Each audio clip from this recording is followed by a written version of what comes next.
தண்ணி தர மாட்டாங்களா இப்போ கர்நாடகா? எல்லாரும் போகலாம் வாங்க, இதாங்க சொல்கிறேன், எல்லாரும் போகலாம் வாங்க, தண்ணி வாங்குவோம் போய் கர்நாடகா. எல்லாரும் தான் மக்கள் தானே, தண்ணி தானே பாடுறாங்க, தண்ணி கொடுக்க சொல்லுங்கள் எல்லாருமே, அதுதான் சொல்கிறேன். ஓகே. கட்சியை பற்றியே பேசானுங்க, பொதுவாகவே தண்ணின்னு போகிறம்போது எல்லாருமே போகணும், எல்லாருமே போகணும். இப்போ அவங்க நம்ம நாட்டில் தான் அவங்களுக்கு பொருள் போகுது இல்லை, அதுமாதிரி நம்ம நாட்டில் தான் அவங்க கொடுக்கணும்ல எல்லாருமே. அதே மாதிரி இப்போ கேரளாவிலேருந்து இங்கேருந்து எல்லாம் எடுத்துன்னு போனாங்க, அதே மாதிரி எல்லாருமே போக வேண்டியதான். மக்கள் பொதுமக்கள் எல்லாருமே ஃபைட் பண்ணுவோம். காவேரி தண்ணியை வச்சு தானேங்க உங்களுக்கு இவங்க அரசியலே பண்ணுறானுங்க. அப்புறம் எப்படி தண்ணி வாங்கி தருவாங்க? தண்ணி வாங்கி கொடுத்துட்டா பிரச்சனை தீர்ந்துச்சு. விவசாயம் நல்லாயிருக்கும். விவசாயம் நல்லா இருந்தால் மக்களுக்கு எந்த பிரச்சனையும் இருக்காது. தேவையான பொருள் விலைவாசி கம்மியாக கிடைக்கும். இவங்க அதை வச்சு தான் அரசியல் 60 வருஷ காலமாக பண்ணிகிட்ருக்காங்க. அதனால் இது இப்போ இல்லை, எப்போவுமே தொடரும். இவனுங்க ஆட்சியில் இருந்தாலும் இல்லைனாலும் பேசவே மாட்டானுங்க. ஆட்சியில் இருந்தால் சத்தியமாக செய்யவே மாட்டானுங்க. இவனுங்க இல்லாதப்போ பேருக்கு குரல் கொடுப்பானுங்க, ஆனால் செய்ய மாட்டானுங்க. இதுதான் நடக்கும். எத்தனை வருஷ காலம் பார்த்தாலும் இதுதான் நடக்கும், மாற்ற முடியாது. அப்போ ஏன் இந்த கட்சிகள் அங்கே போய் பேசி நம்மளுக்கு தண்ணீர் கேட்கணும்? போய் கேட்கணுமா, எல்லாரும் போய் கேட்க வேண்டியதுதான். உரிமையை போய் கேட்கறதுல என்ன இருக்கு? இல்லையா, ஆளுங்கட்சி தானே இது எடுத்துக்கணும். அவங்க தான் இன்ட்ரெஸ்ட் எடுக்கணும். இவங்க போய் பேசினா நடக்காது இல்லை. அப்படி இருக்கும்போது எப்படி எடுக்க முடியும்? இவங்க தான் ஆளுங்கட்சி தான் போகணும். ஆனால் பேச்சுவார்த்தை நடத்துறது தவறானது. ஏன்னா இப்போ போனான்னா, ஏன்னா ஏற்கனவே கேஸ் எல்லாம் நடந்திருக்கு, அதெல்லாம் முடிஞ்சிருக்கு. இப்போ இவன் பேச்சுவார்த்தைக்கு போனான்னா மீண்டும் பழைய இடத்துலேருந்து போகிற மாதிரி ஆகிடும். அதனால தான் எடப்பாடி அவர்களும் சொல்லியிருக்காரு, இது மாதிரி பேச்சுவார்த்தைக்கெல்லாம் போகக்கூடாதுன்னு.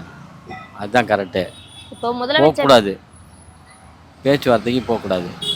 கட்சியினால் எதுவும் செய்ய முடியலன்னு கேட்குறீங்களா?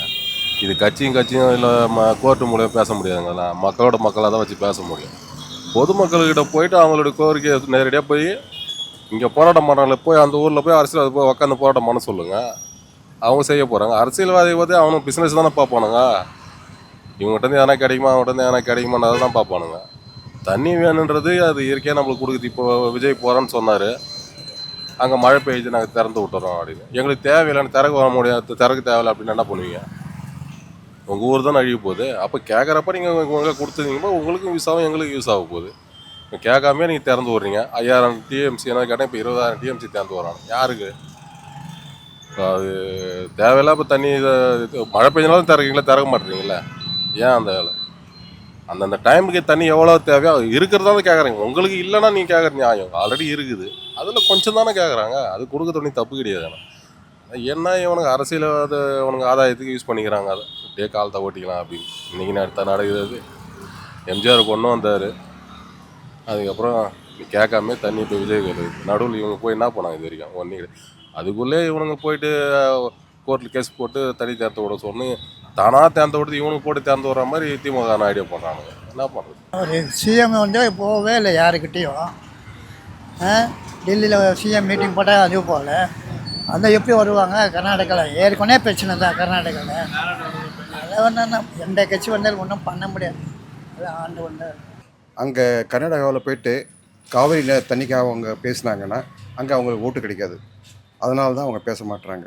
அதே மாதிரி இவங்க 2 கட்சிகளுமே தான் நல்லா இருக்கணுன்றதுக்காக தான் அந்த மாநிலங்களில் அவங்க செயல்படுறாங்க. அதனால தான் இந்த ப்ராப்ளம். ஏதாவது கூடிய மட்டும் இது 2 கட்சியில் பார்த்தீங்கன்னா பிஜேபி ஓரளவுக்கு பரவாயில்ல. அதனால் பட் இருந்தும் அவங்களால அந்த ப்ராப்ளத்தை சால்வ் பண்ண முடியல. பண்ணுவாங்க, அந்த ப்ராப்ளம் சால்வ் ஆகும்னு நினைக்கிறேன். இப்போ வந்திருக்க சிஎம் மூலியமாக கண்டிப்பாக அந்த ப்ராப்ளம் சால்வ் ஆகலாம் அப்படின்றது ஒரு நம்பிக்கை இருக்குது. கண்டிப்பாக அது காங்கிரஸ் தான் ஆட்சி நடத்துது. இங்கே காங்கிரஸ் தான் கூட்டணியில் இருக்குது. கண்டிப்பாக இவங்க தண்ணி தரலாம், தரக்கூடாது இல்லை, தண்ணி தரலாம். ஏன்னா இவங்க ஆட்சி தான், இவங்க தானே கூட்டணியில் இருக்காங்க. கூட்டணியில் இருக்கும்போது இவங்க தான் பேசி கொஞ்சம் தண்ணி தர அளவுக்கு இவங்க தான் ஏற்பாடு பண்ணணும். தமிழ்நாடுனாலே 2 இந்த சென்ட்ரல் கட்சிங்க தமிழ்நாட்டுக்கு எப்பவுமே செய்ய மாட்டாங்க. அதுதான் உண்மை. காங்கிரஸ் பாஜக அங்கேயா பேசி தண்ணி வாங்கி தர்றாங்க. அவங்க அதை வச்சு அங்கே அரசியல் பண்ணணும்ல. அரசியல் பண்ணி மக்கள்கிட்ட ஓட்டு வாங்கி அவங்க மாறி மாறி ஆட்சி அமைப்பாங்க. தமிழ்நாடு தண்ணி தர மாட்டாங்க. மிகுதியாக தானே கட்டாயமாக கட்டக்கூடாது. தமிழ்நாடு கட்டினா தமிழ்நாடு தண்ணி வராது. சொல்கிறது ஒன்றும் இல்லை. எந்த கட்சிக்காரங்க வந்தாலும் அந்த நேரத்தில் பேசுவாங்க, அதோட அவங்க வேலையை பார்த்துருவாங்க. இவங்க போகணுன்னு பார்த்தாங்க, அந்த நேரத்தில் மழை வந்தது, அது சக்ஸஸ் ஆகிடுது. அதாவது அது ஆரம்பத்துலேருந்து அந்த மாதிரி தான் இருக்குதுங்க. இப்போது பிஜேபி கவர்மெண்ட் இருக்கும் போது அதே மாதிரி தான் இருக்குது. ஏன்னா அது முயற்சி எவ்வளோ அந்த காலத்துலேருந்து அதே முயற்சி பண்ணிட்டு தான் வராங்க. அது எப்படின்னா அந்த கர்நாடக அரசு கொடுக்காத அளவுக்கு அவங்க போராட்டம் பண்ணிருக்காங்க. நான் தமிழகத்துக்கு கொடுக்கணுமா, என்ற மாதிரி ஒரு அவங்களுடைய இது பண்ணுறாங்க. அது வந்து இப்போது எதுவும் அது ஏற்க முடியாது. அதாவது ஏற்க முடியாதுன்னா அது வந்து அவங்க அதை பற்றி அவங்க வந்து அது தமிழர்களுக்கு தண்ணி கொடுக்க மாட்டேன்னு அவங்க ஒரே பொடியாக இருக்கிறாங்க. தமிழ் வேறு கர்நாடகா வேறுன்ற மாதிரி அந்த இதில் தான் இருக்கிறாங்க. இதனாலே இந்த பிரச்சனை போயின்னு தான் இருக்குதுங்க. அதுக்கு தீர்வே எப்படின்னு கடவுளுக்கு தான் தெரியும். வந்து எப்படி சொல்கிறாங்கன்னா, இப்போ தண்ணி மழை பெஞ்சு அங்கே ஃப்ளட்டாக இருக்கா தண்ணி கொடுத்துட்டாங்க. இப்போ தண்ணி தான் நம்மளுக்கு மேலே இதை நம்ம அரசியல் ஆக்க வேண்டாம். அது டிவிக்கே ஆகட்டும், டிஎம்கே ஏடிஎம்கே, நமக்கு தண்ணி வந்துருச்சு, பிரச்சனை இல்லை. இப்போ நடுவர் மன்றம் தான் தீர்ப்பு வழங்கணும். அதற்கான நடுவர் மன்றம் அமைச்சிருக்காங்க. அது சரியான தீர்ப்பு வழங்குவானா மத்திய அரசை தான் கேட்கணும். அந்த ஒன்றிய அரசு வந்து கரெக்டான தீர்ப்பு வழங்குமான்ற மாதிரி தெரியாது. அந்த கூட்டத்தை கூட்டணும். இங்கே இருக்கிற லோக்கல் பாலிட்டிக்ஸ் வச்சு நம்ம சஃபராக வேண்டாம். ஆக்சுவலாக நான் அதான் கேட்டேன், பிஜேபி காங்கிரஸ் வந்து ஏன் கர்நாடகாட்ட பேசி நம்மளுக்கு தண்ணீர் வாங்கி தரல? அவங்க பேச வருது வாய்ப்பு கிடையாது. நடுவர் மன்றம் அமைச்சிட்டாங்க. நடுவர் மன்றம் சொல்லி ஒன்று இருக்குது. அதாவது அரசியல் சாராத அரசு அலுவலகம் ஒரு மிஷின் இருக்குது. அந்த இதை வந்து இயக்கணும். அதையும் இயக்க மாட்டாங்க. ஒன்றியத்தில் வந்து பாஜக இருக்கலாம், காங்கிரஸ் யாராவது இருந்துட்டு போதும், அதுக்கு நம்மளுக்கு பிரச்சனை கிடையாது. ஒரு கோர்ட் வந்து டைரக்ஷன் கொடுத்துருக்குன்னா அந்த நடுவர் மன்றம் ஏன் தூங்கிட்டு இருக்குன்னு தெரியல. நடுவர் மன்றம் ஏன் வாய்ஸ் தராமல் இருக்கிறாங்க? லாஸ்ட் டைம் வந்து நடுவர் மன்றம் தீர்ப்பு கொடுத்துச்சு, கோர்ட்டும் வந்து டைரக்ஷன் கொடுத்துச்சு, பெங்களூருக்கு தண்ணி வேணும், எங்களுக்கு நிலத்தடி இருக்குது, இவ்வளோ வேணும், கம்மியாக இருக்குன்னு சொன்னாங்க. அப்போ ஏன் நடுவர் மன்றம் அந்த தீர்ப்பு வழங்கலைன்ற மாதிரி இருக்குது. அதையும் பார்க்கணும். அது எல்லா கட்சியுமே அப்படி தான் பண்ணுறாங்க. இதில் வந்து டோட்டலாக பழைய கட்சி புது கட்சி எல்லாமே அப்படி தான் பண்ணுறாங்க. இவர் விஜய் வந்து கொஞ்சம் லேட்டஸ்ட்டாக பார்க்கலான்னு பார்க்குறாரு, வேறு ஒன்றும் கிடையாது. தண்ணி இவங்க கேட்காத கொடுத்துட்டாங்களா கொடுக்கலையா? இன்னும் தண்ணீர் வந்து திறந்து விட்டுருக்காங்க. இப்போ பேச்சுவார்த்தை அவங்களுக்குள்ள சுமூகமாக முடிஞ்சிருக்கலாம். ஏன்னா சண்டையாக இருந்தால் கொடுக்க போகிறதில்ல. மோடி பிரதமர் கொடுத்து தானே ஆகணும். தமிழ்நாட்டிலேருந்து விஜய் போயிருந்தால் கொடுக்க மாட்டாங்க, சண்டையாக இருக்கும். போகிற பஸ்ஸு வர பஸ்ஸை நிறுத்திருப்பாங்க. மோடின்றதால அவர் இந்தியா பிரதமர், நிச்சயமாக எதனா ஒரு கொடுத்து தான் ஆகணும். இல்லாட்டி எல்லாத்தையும் நிறுத்திடுவார். இப்போ என்ன சொல்கிறது, இந்த படி பணம் இதெல்லாம் கொடுக்குறாங்கள்ல, இப்போ ஒரு பிரிட்ஜு கட்ட இத்தனை கோடினா அதெல்லாம் நிறுத்திடுவார். ஏர்போர்ட்டுக்கு இது இவ்வளோ செலவு பண்ணிக்கிறாரு. இப்போது எத்தனையோ கோடியில் கட்டி கொடுத்துக்கிறாரு. அது அவங்களுடைய விருப்பம். அது வந்து இப்போ வந்து ஆட்சி மாற்றம் வந்திருக்கு. வந்த உடனே என்ன பண்ணணும் அப்படின்னா, இந்த விஜய் வந்திருக்காரு.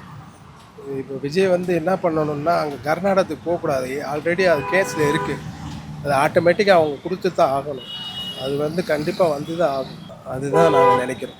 காங்கிரஸும் பாஜகவும் பேசி வாங்கி தரதை விட the current Vijay government should use the coalition with the Congress to use this to get this solve the issue. This has been there for very very long. Nearly 65 வருஷத்துக்கு மேலே இந்த பிரச்சனை போயிட்டு இருக்குன்றதுனால, and also more then 3 dams, 2 dams already built பண்ணிட்டாங்க கர்நாடகா சைடில். So British government இருக்கும்போது கிட்டத்தட்ட 145 TMC கிட்ட கொடுத்துட்டு இருந்தாங்க. மோர் தென் 200 TMC வந்துட்டு இருந்தது.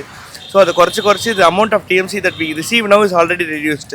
இப்போ இந்த collision between the Congress and டிவிகேவை யூஸ் பண்ணி இவங்க வந்து அதை இன்னும் கொஞ்சம் வாங்கி தரது ட்ரை பண்ணலாம். I think the ruling government should do more than the other பார்ட்டிஸ்ன்னு நினைக்கிறேன். நம்ம உரிமை நம்ம தான் கேட்கணும். அது யாரால் முடியும்னு தெரியாது. காங்கிரஸ் இவ்வளோ கால ஆட்சியில் இருந்தாங்க, அதனால் ஒன்றும் பிரயோஜனம் கிடையாது. பிஜேபி வந்து இப்போ தான் 10 வருஷம் ஆகுது. அவங்க என்ன பண்ண போகிறாங்கன்னு பார்க்கணும். ஏன்னா காங்கிரஸும் பிஜேபியும் தேசிய கட்சிங்க. அவங்களுக்கு வந்து ஒரே கொள்கை கிடையாது, மாநிலத்துக்கு ஒரு கொள்கை. அதுதான் காரணம். அது வந்து காங்கிரஸோட தவறு தான். பிஜேபி வந்து அணை கட்டுறதுக்கு ஒத்துக்கலை, தரமாட்டாங்க. அது பிஜேபியில் காங்கிரஸ் இருந்தால் கூட இங்கே அணை கட்டுறதுக்கு வந்து அனுமதி கொடுப்பாங்க. பிஜேபி கொடுக்காது. பிஜேபி அரசு அங்கே இருக்கிறவங்க இங்கே முதலமைச்சரும் அந்த முதலமைச்சரும் சேர்ந்து பேசி முடிவெடுக்கணும். அது நாங்களும் மக்கள் தான், நம்ம எல்லாம் ஒரே நாடு தான், ஒரே நாட்டில் தான் இருக்கிறோம். நம்மளுக்கு தேவையான நீரை தான் கொடுக்க சொல்லுவாங்க. இப்போ வெள்ளம் வரும்போது திறந்து விடுவாங்க, அப்போ மழை பெய்யும் போது தண்ணி இல்லை எங்களுக்கு திறந்து விட மாட்டேன்னு சொல்லுவாங்க.